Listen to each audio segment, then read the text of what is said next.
Welcome, viewers of EduTV across the world, in the first education channel and in our favorite program, Schools, Universities, and Corporate Connect. This is your host, Pranav Goa Thakurta from EduTV, New Delhi, India. Today, we are in our prestigious program, the Vice Chancellor's Roundtable. Our guests today are Professor Raghuveer Singh, Vice Chancellor, Tirthankar Mahavir University, Moradabad. Professor Raj Singh, Vice Chancellor, Jain University, Bangalore. Professor G. Raghurama, Vice Chancellor, DIT University, Dehradun. Dr. Madhuri Parthi, academic leader and education strategist. And our moderator is a young girl, Aparna Mitra. Over to you, Aparna. Okay, it is Birmingham City University. I did my MBA many years ago and I'm not young. I'll just do a quick introduction of what we are going to talk about today. It is about curriculum reforms, and we have been already introduced to the esteemed panel that we have. Just to kind of give a start to this show, I'll share a small experience of my own, and hopefully that would be a little bit of a catch point for you to progress with your comments. This is my personal experience. I studied bachelor's here, master's here in India. I was a economics graduate, and then I started to work, and in a couple of years somebody advised me to take a course in MBA in management, and I chose to go to the UK to do my management studies. And already being a postgraduate, I thought, it would be something of a breeze for me, and I would be able to kind of do the course pretty easily. But I felt that I was thrown in the deep end, not because the course was difficult, but it was completely different. The way the courses were delivered to us, the teacher and taught relationship, everything was different. But the learning curve, although was steep for me, it was extremely fruitful.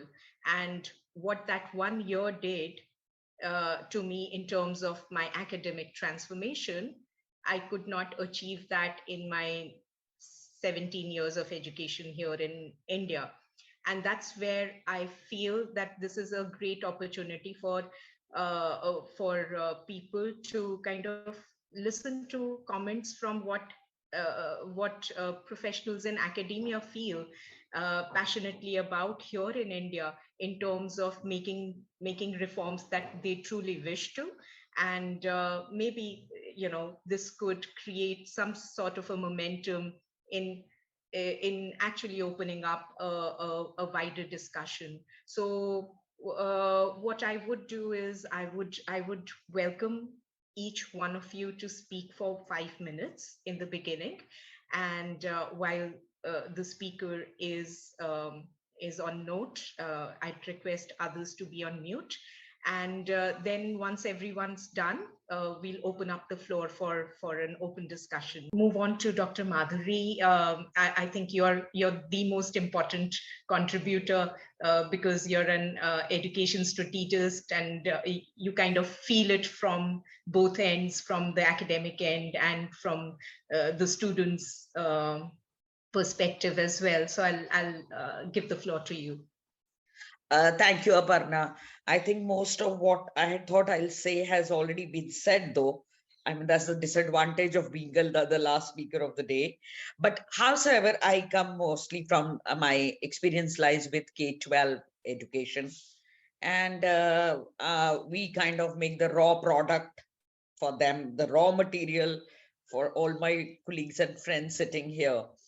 I think Aparna, what you said, I felt it also in 2005. My son went to one of the topmost schools of the country, and then from there, he moved on to Kelly's Business School to do his undergrad. And I mean, how much challenge he faced, I can't tell you. And it was not only the content, the pedagogy, as you said, they had to prepare, they were given topics and they had to prepare whatever they had to say, and in an auditorium they would say it, and the teacher would record the entire like whatever he would say, and then give his comments and send it back and would say, okay, redo it, record it yourself and come back to me. Yeah, so it was a complete game changer for him. Even I'm saying 2005, and he went to born and brought up in Delhi, went to best of schools, and had the best of exposure in life. But I think our education system, again, as everybody said, there are three components: the curriculum that we deliver, the kind of pedagogy that we use, and then how we assess. So all these three systems have to fall in place for a child to be like a, I won't use broad terms like a future citizen, but a future human being at least. Somebody who can look after his own family, can bring up his own children, can contribute a little to the society. I think that's the end product, minimalistic end product that we are expecting. Yeah, from the entire gamut of this whole 15 plus 4, 19 years, at the end of the day, at least the person should be able to do that much. So as everybody said, curriculum is critical. The only thing is the government comes out with many, many things.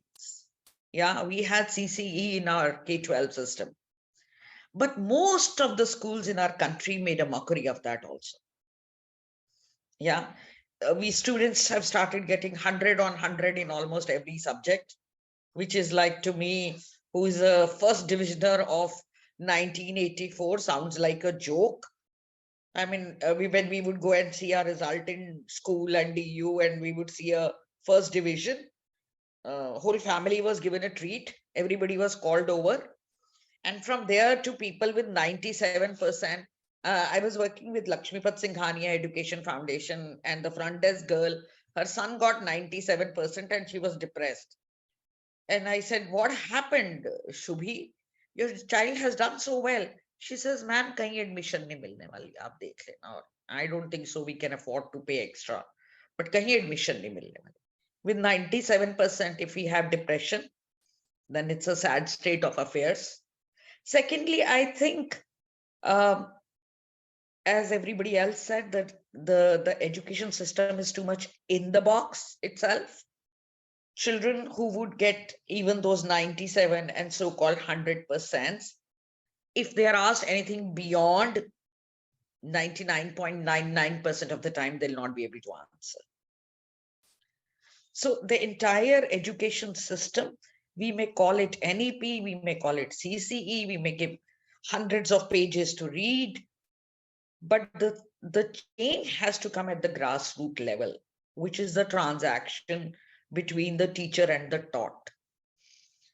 The classrooms have to become, the other day I was talking to somebody at the Bharti Foundation, and they said, what would be your parameter if you have to see, you go and examine a class and see what the teacher is doing?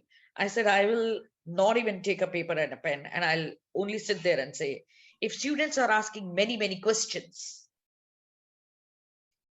and their eyes and ears are all at the teacher, then the class is successful.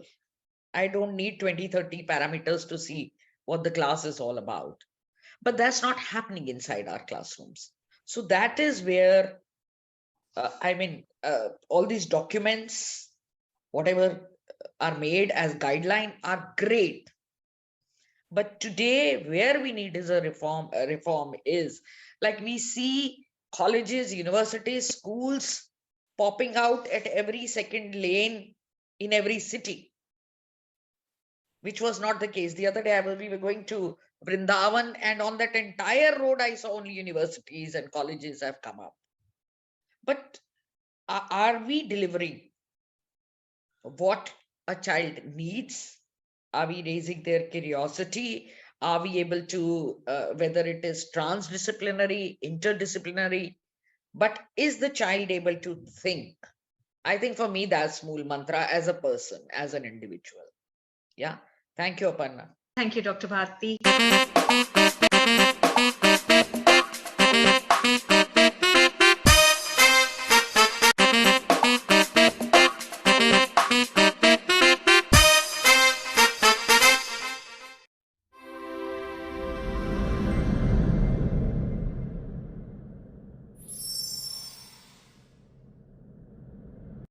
watching EduTV. Keep watching EduTV. Keep watching EduTV. Please keep watching EduTV. Keep watching EduTV. Keep watching EduTV. Keep watching EduTV.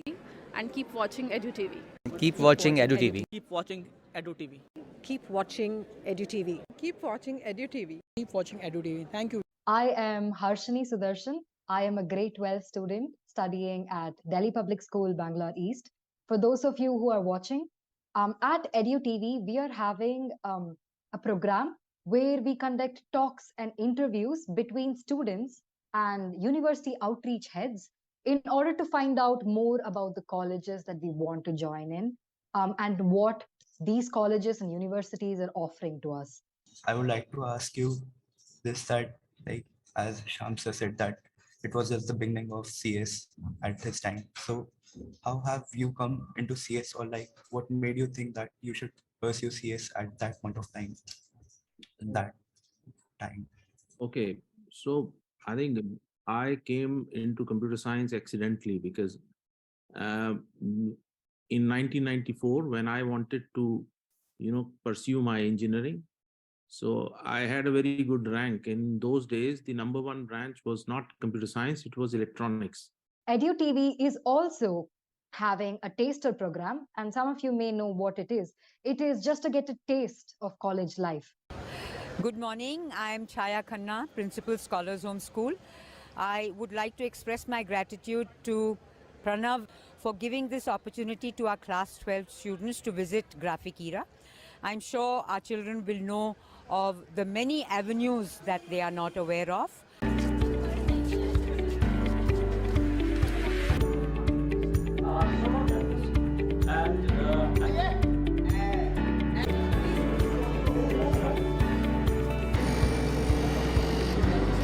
My name is Veda Gopala and I'm from Scholars Home, and I thought it was quite an enriching experience. I really like the campus and the workshop facilities. So students are taken on a visit to the university or the college premises to get a taste of what is actually college life in those 3 or 4 crucial college years of your life. So you get to know about placements, job opportunities, careers of the future, what that college or the university has to offer to you, how campus life is in general.